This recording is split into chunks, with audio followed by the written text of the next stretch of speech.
Hello everyone, welcome again to live session of Monologue classes. I am Dinesh Kumar and I will take your today's The Hindu News Analysis. Today is 10th August 2023. So I will discuss the important news in today's newspaper. So now we come to the first news. The first news is Shah appeal for peace in Manipur, back CM Biren. So basically, center does not intend to make demographic. So basically, this news is related to the uh, violence in Manipur. तो Manipur violence पर opposition government को compel कर रहा है कि government should discuss this issue in the parliament. अब यहाँ पर ये अपोजिशन लाया है no confidence motion. So this term is important. Rest of the news you are aware about the rest of the news कि मणिपुर में क्या चल रहा है and that is not technically important from your examination point of view, but this term no confidence motion is important. So, dear students, there is a term no confidence motion, but this term is not found in Constitution of India. So we will find out its reference in the Constitution of India. तो Constitution of India का article है 75 clause 3। वो कहता है collective responsibility. So according to this article 75 clause 3 क्या होगा? ये कहता है council of minister shall be collectively responsible to the House of People। अब देखिए क्या है कि जो काउंसिल ऑफ मिनिस्टर है वो हाउस ऑफ पीपल के लिए कलेक्टिवली रेस्पॉन्सिबल होगी। तो पहली बात यह है कि काउंसिल ऑफ मिनिस्टर कौन है? तो काउंसिल ऑफ मिनिस्टर होती है एग्जीक्यूटिव बॉडी। हमारे देश में स्टेट के 3 ऑर्गन होते हैं। स्टेट के 3 ऑर्गन होते हैं। पहला होता है हमारा लेजिस्लेचर जो लॉ बनाता है, दूसरा एग्जीक्यूटिव जो उस कानून को लागू करते हैं, और थर्ड जुडिशरी जो ये देखते हैं कि अगर किसी पर्सन ने उस कानून का वायलेशन किया है तो उस पर्सन को सजा दी जाती है जुडिशरी के द्वारा। सो एग्जीक्यूटिव में कौन आते हैं? जो भी हमारे सारे मिनिस्टर लोग हैं वो they are the part of executive, ठीक है। तो इसलिए सारे मिनिस्टरों को मिलाकर बनती है काउंसिल ऑफ मिनिस्टर, ठीक है। तो काउंसिल ऑफ मिनिस्टर क्या है? काउंसिल ऑफ मिनिस्टर एक ऐसी बॉडी है जिसमें सारे मिनिस्टर आते हैं। आर्टिकल 75 क्लॉज 3 कहता है कि council of minister shall be collectively responsible to the house of people. House of people मतलब लोकसभा। तो देखो जो पार्लियामेंट है उसके 2 हाउस होते हैं। एक होता है राज्यसभा। राज्यसभा कौन सा हाउस है? ये अपर हाउस है। और दूसरा होता है लोकसभा। तो काउंसिल ऑफ मिनिस्टर रेस्पॉन्सिबल केवल लोकसभा के लिए है, राज्यसभा के लिए रेस्पॉन्सिबल वो नहीं है। ऐसा क्यों? क्योंकि लोकसभा एक इलेक्टेड बॉडी है। लोकसभा एक इलेक्टेड बॉडी है और डेमोक्रेसी में वो ही हम सबको रिप्रेजेंट करती है। अब ये क्या कहता है? इसका पर्पस ये है कि अगर सरकार किसी मैटर पर, ये काउंसिल ऑफ मिनिस्टर क्या है? गवर्नमेंट। सरकार किसी मैटर पर डिस्कशन नहीं करती है लेकिन अपोजिशन चाहता है कि वो उस पर डिस्कशन करे, तो एक तरीका है गवर्नमेंट को कंपेल करने का जिसका नाम है no confidence motion. No confidence motion से संबंधित प्रोविजन रूल नंबर 198 में दिए गए हैं। रूल 198 आप लोग नोट डाउन कर सकते हैं इसको। Of rule of procedure conduct of business. तो rule number 198 of rule of procedure conduct of business, इससे संबंधित प्रोविजन नो कॉन्फिडेंस मोशन से इसमें दिए गए हैं। तो मिनिमम 50 एमपी की रिक्वायरमेंट होती है नो कॉन्फिडेंस मोशन को लाने के लिए। नो कॉन्फिडेंस मोशन का मतलब है कि सरकार के पास मेजॉरिटी नहीं है हाउसेस में जो कि रिक्वायर्ड होती है। तो अगर ये मेजॉरिटी प्रूव हो जाती है कि सरकार नो कॉन्फिडेंस मोशन में अपनी मेजॉरिटी प्रूव नहीं कर पाती तो फिर सरकार को रिजाइन देना पड़ता है। तो this is the no confidence motion. Now we come to next news. Rajya Sabha panel to probe complaint against Chadha. तो बेसिकली मिस्टर राघव चड्ढा से संबंधित ये न्यूज है। और क्या हुआ इसमें कि this news is related to the controversy regarding Delhi service bill. आप अवेयर होंगे दिल्ली सर्विस बिल के रिगार्डिंग।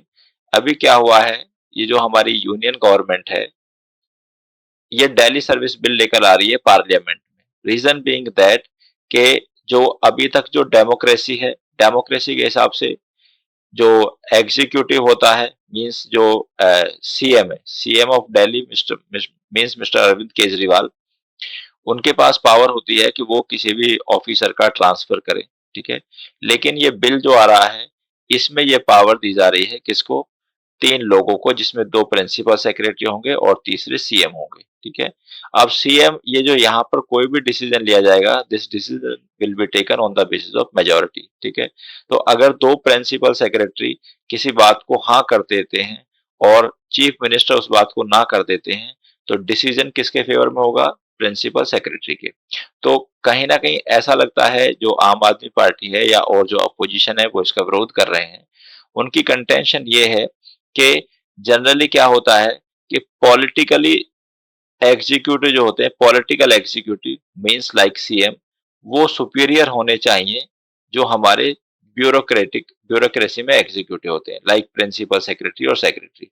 लेकिन ये अपोजिट हो रहा है, क्यों? क्योंकि यहाँ पर जो प्रिंसिपल सेक्रेटरी हैं वो सीएम के ऊपर माने जाएंगे, क्योंकि सीएम उस मैटर पर डिसीजन नहीं ले सकते। अगर किसी मैटर को सीएम चाहते हैं कि वो पास हो और प्रिंसिपल सेक्रेटरी चाहते हैं कि वो ना पास हो, तो here power is in the hand of principal secretaries. Now this news is related to the this controversy. तो यहाँ पर क्या हुआ है कि मिस्टर राघव चड्ढा इसका अपोजिशन कर रहे थे, तो वो यहाँ पर वो इस बिल को एक सेलेक्ट कमेटी को भेजना चाहते थे। अब सेलेक्ट कमेटी को भेजने के लिए एक प्रोसीजर होता है। प्रोसीजर क्या होता है कि उस पे कुछ मेंबर्स ऑफ पार्लियामेंट के क्या होने चाहिए? सिग्नेचर होने चाहिए। तो अब ऐसा एलिगेशन है बीजेपी का कि यहाँ पर जो मिस्टर राघव चड्ढा हैं, उन्होंने कुछ एमपी के जो सिग्नेचर हैं वो फोर्ज सिग्नेचर करे हैं। फोर्स सिग्नेचर मतलब झूठे सिग्नेचर करें। तो बाद में कुछ एमपीओ ने, मेंबर ऑफ पार्लियामेंट ने ये कंप्लेंट रजिस्टर कराई है मिस्टर राघव चड्ढा के अगेंस्ट कि उन लोगों ने, मिस्टर राघव चड्ढा ने उस सेलेक्ट कमेटी पर, जो सेलेक्ट कमेटी को जो बिल हम भेजना चाहते हैं या वो बिल भेजना चाहते हैं, उस पर गलत तरीके से सिग्नेचर करे हैं और उन्होंने अपने सिग्नेचर नहीं करे हैं। So basically it is the violation of the privilege of the parliament. तो इसमें they are demanding action against mister Raghav Chadha. Now we come to next. Now we come to this news. Hugging or touching without sexual intent not an offense. ठीक है। तो ये ब्रजभूषण शरण सिंह हैं और इन्होंने request की है कोर्ट से कि इनके खिलाफ चार्ज फ्रेम ना किए जाए। तो अब हम थोड़ा सा समझते हैं what do you mean by framing of charges, ठीक है, और इन पर एलिगेशन क्या क्या है। तो basically there is a section in IPC 354A. 354A section of IPC define sexual harassment. Sexual harassment क्या है? तो बेसिकली अगर कोई पर्सन किसी फीमेल से सेक्सुअल फेवर की डिमांड करता है, ठीक है, या उसको अनवारंटेड उसके साथ कुछ ज्यादा एडवांस होता है या उसको पोर्नोग्राफी दिखाता है against the will of the female, then that person is said to commit the offence of sexual harassment. सीएस टर्म सेक्सुअल हरासमेंट ये पहले हमारे आईपीसी में नहीं था। It was added to the IPC by way of criminal law amendment act 2013। Criminal law amendment act criminal law amendment act 2013 से ये आया, ठीक है। और ये क्रिमिनल लॉ अमेंडमेंट किसकी रिकमेंडेशन पर आया? ये भी इंपॉर्टेंट इंफॉर्मेशन आपके लिए। It came on the basis of recommendation of justice Verma committee, ठीक है। तो बेसिकली जब हमारे देश में एक निर्भया रेप कांड हुआ था, तो उसके बाद में जस्टिस वर्मा कमेटी अपॉइंट की गई थी। जस्टिस वर्मा कमेटी ने कुछ अपने रिकमेंडेशन दी थी कि आईपीसी में इस तरह के ऑफेंसेस को बढ़ाया जाए, और इस जस्टिस वर्मा कमेटी के रिकमेंडेशन पर क्रिमिनल लॉ अमेंडमेंट एक्ट 13 पास हुआ था, जिसके आधार पर सेक्शन 354A, 354B, 354C और 354D को इंसर्ट किया गया था। But these three sections are not relevant in today's discussion. So बस this section 354A is relevant. ये जो टर्म सेक्सुअल हरासमेंट है, ये पहले हम हमारे पास आया ये कौन से केस से? केस का नाम था Vishakha versus state of Rajasthan, ठीक है? स्टेट ऑफ राजस्थान, ठीक है? तो इसमें कहा था ऑनरेबल सुप्रीम कोर्ट ने कि किसी भी फीमेल का सेक्सुअल हरासमेंट नहीं होना चाहिए वर्क प्लेस पर, ठीक है? और अगर किसी फीमेल का सेक्सुअल हरासमेंट होता है वर्क प्लेस पर, तो उसके article 14, 19 and 21 of constitution of India का वॉयलेशन माना जाता है, ठीक है? तो अब यहाँ पर जो सुप्रीम कोर्ट की गाइडलाइन थी, उनको लागू किया गया, और लेकिन ये टर्म नहीं डिफाइन की गई थी। तो अब यहाँ पर फिर हमने एक नया कानून बनाया जिसका नाम है prohibition of sexual harassment, prohibition of sexual harassment at work place act 2013। तो ये कानून भी 2013 में बना, ठीक है? अब यहाँ पर ब्रजभूषण शरण सिंह के खिलाफ एफआईआर हो गई है, और एफआईआर के बाद चार्जशीट फाइल हुई। तो चार्जशीट फाइल बात करने के बाद, चार्जशीट फाइल होने के बाद जो स्टेज होती है, वो स्टेज होती है फ्रेमिंग ऑफ चार्ज की। तो यहाँ पर कंटेंशन ब्रजभूषण शरण सिंह जी की ये है कि उन्होंने जो भी फीमेल हैं जिन्होंने उनके खिलाफ एलिगेशन लगाए हैं कि उनका सेक्सुअल हरासमेंट हुआ है, लेकिन उनकी कंटेंशन ये है कि किसी फीमेल को गले लगाना या टच करना, ये अपने आप में कोई सेक्सुअल हरासमेंट नहीं है। क्यों नहीं है सेक्सुअल हरासमेंट? क्योंकि वो उनकी गलत इंटेंशन नहीं है। तो चार्ज उनके खिलाफ नहीं फ्रेम किए जाने चाहिए। अब चार्ज से संबंधित प्रोविजंस जो हैं वो हमारे सीआरपीसी के सेक्शन 211 से 224 तक इंपॉर्टेंट सेक्शन है इसके। तो यहाँ पर चार्ज फ्रेम होते हैं। चार्ज फ्रेम के बाद ही फिर आगे प्रोसीडिंग इनके खिलाफ चलेगी। तो अब इस स्टेज पर मिस्टर ब्रजभूषण शरण सिंह कहते हैं कि उनके खिलाफ चार्ज फ्रेम नहीं किए जाने चाहिए, because he did not have intention to commit the offence against the female. Second point इनका ये है कि ये जो एलिगेशन है कि he has committed the offence of sexual harassment, ये विदेश में जब गेम हो रहे थे उस समय का है। तो यहाँ पर लॉ ये कहता है कि अगर किसी पर्सन ने फॉरेन में कोई ऑफेंस किया है, और उस पर्सन को जब वो इंडिया में आता है और उसके खिलाफ अगर हम केस इनिशिएट करना चाहते हैं या उसको पनिश करना चाहते हैं, तो first of all section 188 CrPC के अनुसार we need to take the prior permission of the central government. तो एक कंटेंशन इनके एडवोकेट की ये भी है कि क्योंकि ऑफेंस आउटसाइड इंडिया हुआ, और उसके लिए कॉग्निजेंस लेने से पहले सेंट्रल गवर्नमेंट की परमिशन लेना जरूरी है सेक्शन 188 के अनुसार। तो जब तक सेंट्रल गवर्नमेंट की परमिशन नहीं ली आती, then no charge can be framed against mister Brajbhushan Singh Sharan. Now we come to next news, that is the change state name to Kerala assembly resolution urge centre. तो बेसिकली क्या है, केरला लेजिस्लेटिव असेंबली ने अ, भारत सरकार से, यूनियन ऑफ इंडिया से ये request की है कि कॉन्स्टिट्यूशन में अमेंडमेंट कर कर केरला का नाम केरलम किया जाना चाहिए, ठीक है? अब हम इसके थोड़े कॉन्स्टिट्यूशनल प्रोविजन को समझते हैं। तो कंटेंशन लेजिस्लेटिव असेंबली की ये है कि हमारे देश का जो यहाँ पर जो देश का वो हुआ था, जो नाम दिए गए थे स्टेट्स को, it was on the basis of languages and religion. तो लैंग्वेज के आधार पर स्टेट को डिवाइड किया गया था, ठीक है? अब यहाँ पर पॉइंट ये है कि इनका कंटेंशन ये है कि सिंस 1947 से ही हमारे जो स्टेट का नाम है वो गलत प्रोनाउंस किया जाता है। तो नाम शुड बी केरलम, ना कि केरला। अब इसका लीगल प्रोसीजर क्या है? There is article 3 of constitution of India. Article 3 है कॉन्स्टिट्यूशन ऑफ इंडिया, जो पार्लियामेंट को ये पावर देता है कि पार्लियामेंट किसी स्टेट का नाम बदल सकती है, उस स्टेट की बाउंड्री बदल सकती है, और बाउंड्री उसके एरिया को कम या ज्यादा कर सकती है। तो अब यहाँ पर ये जो इशू है, this issue is related to the change of name. तो ये it is not possible without the amendment in the constitution. तो इसलिए केरला लेजिस्लेटिव असेंबली ने भारत सरकार से रिक्वेस्ट की है कि वो कॉन्स्टिट्यूशन में अमेंडमेंट करे, और जो उन स्टेट का नाम केरला है उसको बदलकर केरलम किया जाना चाहिए। Now now we come to stop the fan sitting in cluster bomb. तो बेसिकली ये क्लस्टर बॉम्ब क्या है, ऑथर इसमें कहते हैं कि क्लस्टर बम का यूज नहीं होना चाहिए। कुछ दिन पहले हमने आपके साथ डिस्कस किया था कि जो न्यूक्लियर वेपन है उसको नहीं यूज किया जाना चाहिए।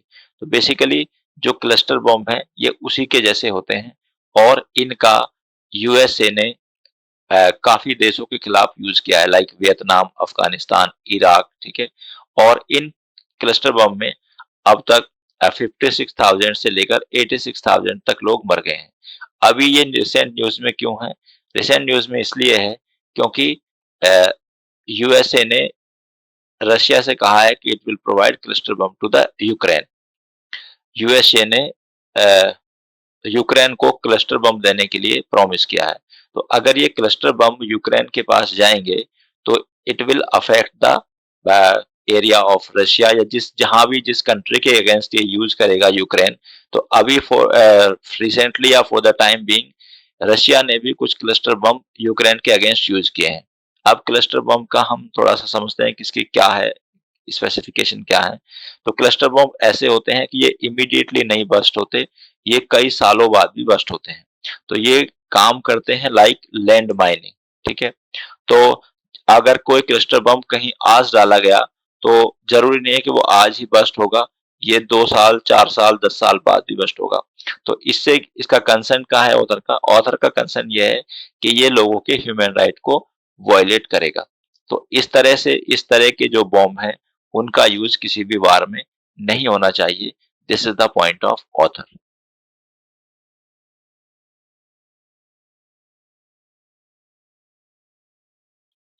Now we come to the anatomy of right. तो अभी जैसे आप लोग अवेयर हैं कि नूह में कुछ कम्युनल वायलेंस हुई है, तो we are not concern with that communal violence but we are concern with this term right.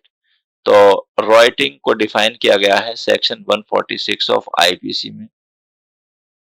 और रॉयटिंग कहता है when force and violence is used when force and violence is used by the members of unlawful assembly